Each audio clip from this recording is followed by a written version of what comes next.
بسم اللہ الرحمن الرحیم۔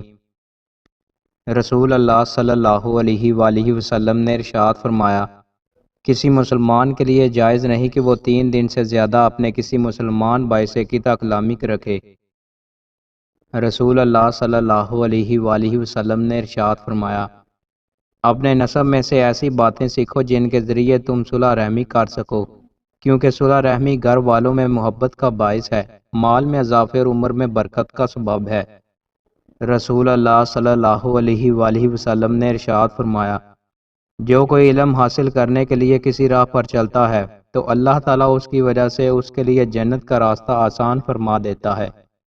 حضرت انس رضی اللہ تعالیٰ عنہ بیان کرتے ہیں، میں نے 10 سال نبی صلی اللہ علیہ وآلہ وسلم کی خدمت کی، لیکن آپ نے مجھے کبھی اف تک نہ کہا اور نہ ہی یہ کہا کہ تو نے یہ کام کیوں کیا اور وہ کام کیوں نہیں کیا۔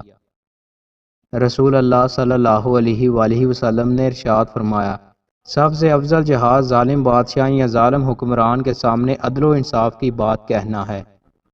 رسول اللہ صلی اللہ علیہ وآلہ وسلم نے ارشاد فرمایا، اپنے مسلمان بھائی کی مصیبت پر خوشی کا اظہار نہ کرو اور ورنہ اللہ تعالیٰ اس پر رحم کرے گا اور تمہیں اس مصیبت میں مبتلا کر دے گا۔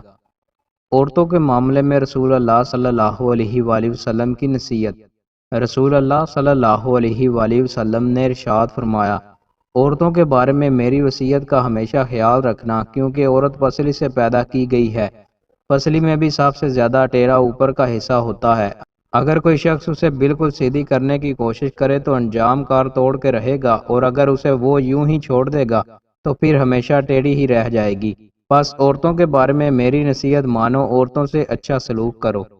دوستوں، مزید اچھی ویڈیوز کے لیے ہمارے چینل کو سبسکرائب لازمی کریں۔ بہت شکریہ۔